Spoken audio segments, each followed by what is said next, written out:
Hello बच्चों, welcome to your English grammar classes. मैं हूं आपकी इंग्लिश ग्रामर एजुकेटर और आज मैं लेके आई हूं आपके लिए आपकी बुक का last chapter, chapter number 19, story writing. अगर आपको बोला जाए कि आपको एक स्टोरी लिखनी है तो आप कैसे वो लिख पाएंगे, कैसे आप उसके धीरे धीरे कैरेक्टर्स बिल्ड करेंगे, कैसे आप धीरे धीरे उस स्टोरी के सारे सीन्स को कलेक्ट करेंगे।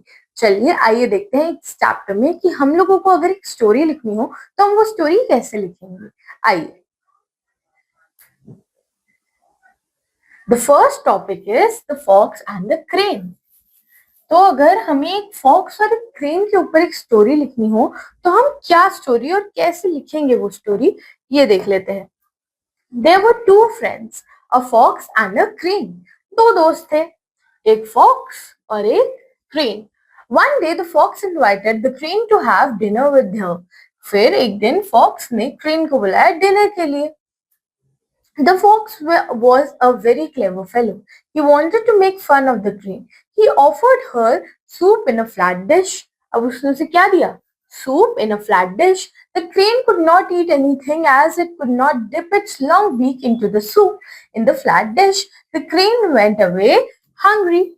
But he wanted to teach a frog the lesson. अब क्या हुआ कि ये वाली जो ट्रेन थी उसको जब ऐसे एक फ्लैट प्लेट पे खाने के लिए दिया गया, वो बेचारी नहीं खा पाई। पर उसने भूखे पेट वो घर तो गई, पर उसने सोचा कि मैं फॉक्स को एक लेसन सिखाऊंगी। तो क्या था वो lesson? The crane also invited the fox to have dinner with him next time. फिर क्रेन ने इन्वाइट किया फॉक्स को डिनर के लिए। The fox came and the crane placed before her some boiled rice in a jar with a long narrow neck. अब उसने अपना बदला कैसे लिया? एक लॉन्ग नैरो नेक वाले, ये दिख रहा है ना कितना लॉन्ग नैरो यानी पतला नेक है इस जार का, और इस जार के थ्रू अब ये क्रेन तो खा लेगी क्योंकि उसकी बीक लंबी है, पर ये फॉक्स ये कैसे खा पाएगी? The fox could not eat anything as her head could not go into the narrow neck of the jar. अब वो फॉक्स क्यों नहीं खा पा रही थी? क्योंकि जो जार था उसका नेक बहुत नैरो था। The crane ate to his heart's content, but the fox went away hungry. Thus, she learned a lesson. इसीलिए उसने अपना ही लेसन खुद सीख लिया कि अगर आप दूसरे के साथ बुरा करेंगे तो वो भी आपके साथ बुरा कर सकता है। चलिए बच्चों, एक और एग्जाम्पल देखते हैं। The farmer and his sons. अब देखते हैं farmer and his sons story में हम लोग क्या लिख सकते हैं। अगर आपको ये टॉपिक दिया जाए तो क्या लिखा जा सकता है, इस एग्जाम्पल के थ्रू हम देखते हैं। An old farmer had 4 sons. एक जो फार्मर था उसके 4 बेटे थे। They always quarrelled. The farmer was sad. One day he called them. वो हमेशा लड़ते रहते थे और इस वजह से जो फार्मर था वो सैड था, तो उसने क्या किया, उसने उन्हें बुलाया। He gave them a bundle of sticks. उसने उन लोगों को एक बंडल दिया स्टिक्स का, ठीक है। But the sons could not break it. पर जो उसके बेटे थे वो उसे नहीं तोड़ पाए। Then the old farmer gave a stick to each of them. Now each son broke the stick easily. अब स्टिक आराम से तोड़ दी क्योंकि उसने सबको एक एक स्टिक दी थी। Thus the farmer taught a lesson to his sons, that is, unity is strength. अब उसने अपने बच्चों को क्या सिखाया कि यूनिटी इज स्ट्रेंथ। कैसे? जब बंडल ऑफ स्टिक्स थी तो वो नहीं टूटी, यानी जब आप सब साथ रहेंगे तो आपको तोड़ना या आपके साथ कुछ गलत करना बहुत मुश्किल हो जाएगा, पर अगर आप अकेले होंगे एक स्टिक की तरह तो आपको तोड़ना, आपके साथ गलत करना बहुत ईजी हो जाएगा। तो यही वो उन्हें सिखाना चाहता था कि वो आपस में ना लड़े, वो आपस में अच्छे से और प्यार से रहें, ठीक है। कितना अच्छे से उन्होंने एक छोटी स्टोरी के थ्रू हमें एक लेसन भी बताया। चलिए देखते हैं द सेल्फिश फिशरमैन। अगर आपको किसी सेल्फिश यानी खुदगर्ज नहीं, किसी ऐसे इंसान के बारे में कुछ लिखना हो जो सिर्फ अपने बारे में सोचता हो, तो आप कैसे लिखेंगे? एक फिशरमैन के ऊपर यहाँ पे एक कहानी दी गई है, चलिए पढ़ते हैं। In a village lived a fisherman called named Bhola. Fisherman का नाम था Bhola. He was very selfish and greedy. वो बहुत लालची था, बहुत अपने बारे में सोचता था सिर्फ। क्या था वो? सेल्फिश और greedy. One day the fisherman spread his net in the river. His net was pulled by a snag. Vola thought a big fish and thought it to be a big fish and decided to have an entire fish for himself without sharing it with his neighbors. तो एक snag ने उसकी जो net है उसे पकड़ लिया। और अब भोला ने क्या सोचा कि ये फिश तो मेरे लिए होगी, और उसने ये नहीं सोचा कि वो उस फिश को अपने नेबर्स के साथ शेयर करेगा। He called his son and said, "Listen."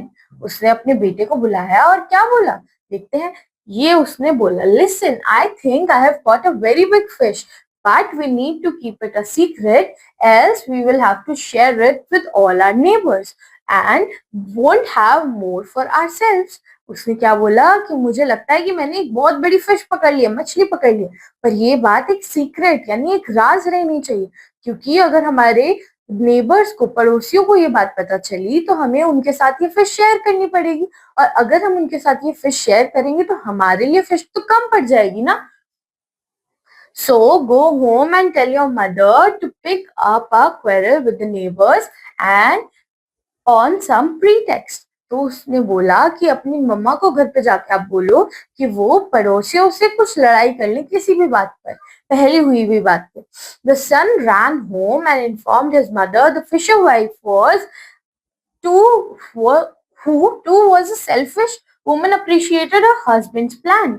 अब उसकी वो घर गया उसका बेटा, भाग भाग के फिशरमैन का बेटा, तो जो मछुआरे का बेटा है उसने घर जाके अपनी मदर को बताया, और उसकी मदर भी एक सेल्फिश वुमेन थी, एक सेल्फिश महिला हम कह सकते हैं थी, तो उनको भी ये प्लान बहुत अच्छा लगा, और उन्होंने क्या किया, started calling names to her neighbors. उन्होंने अपने neighbors को बुरे बुरे नामों से बुलाना शुरू कर दिया.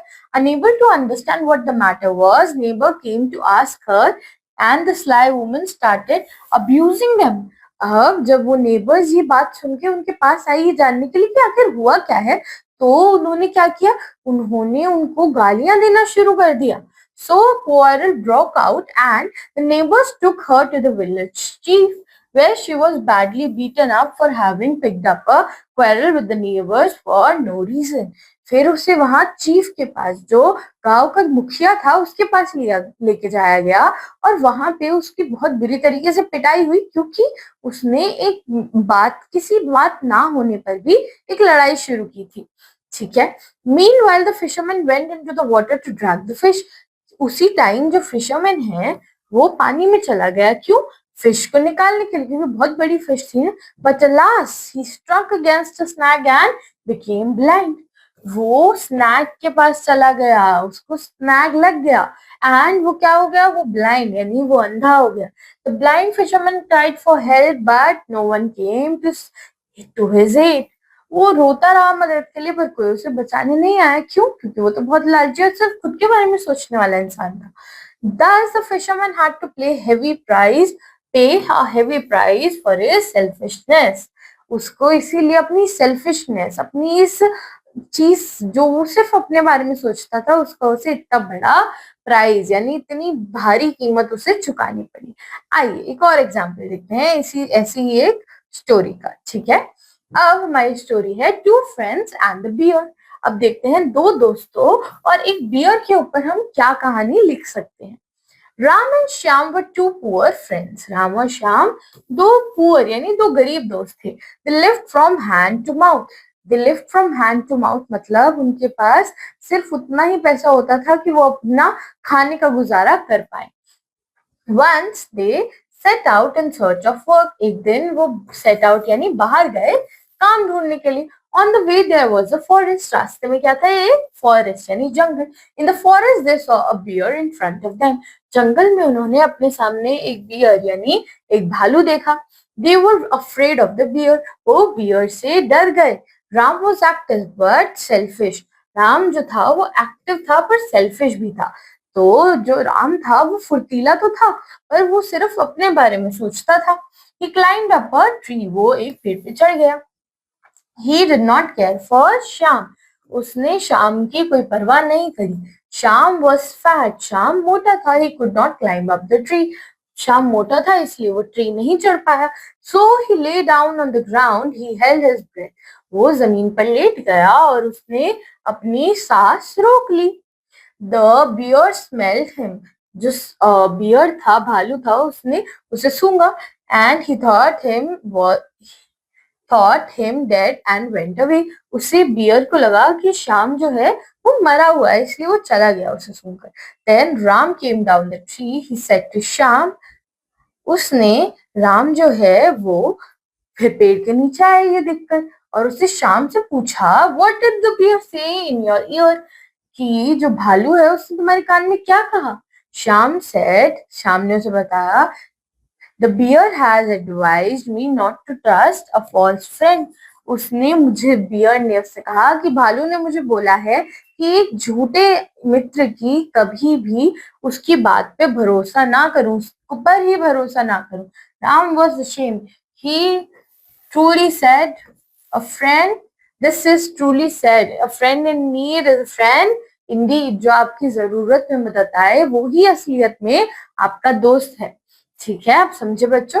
अब एक लास्ट एग्जाम्पल देख लेते हैं. Sindbad the great sailor. अब Sindbad was a famous seller.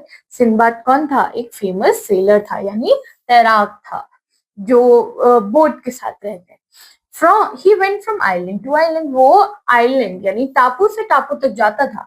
One day he landed on a island which was covered with delicious fruit. एक दिन वो ऐसे टापू पे पहुंचा जहाँ बहुत ही delicious यानी स्वादिष्ट फल थे.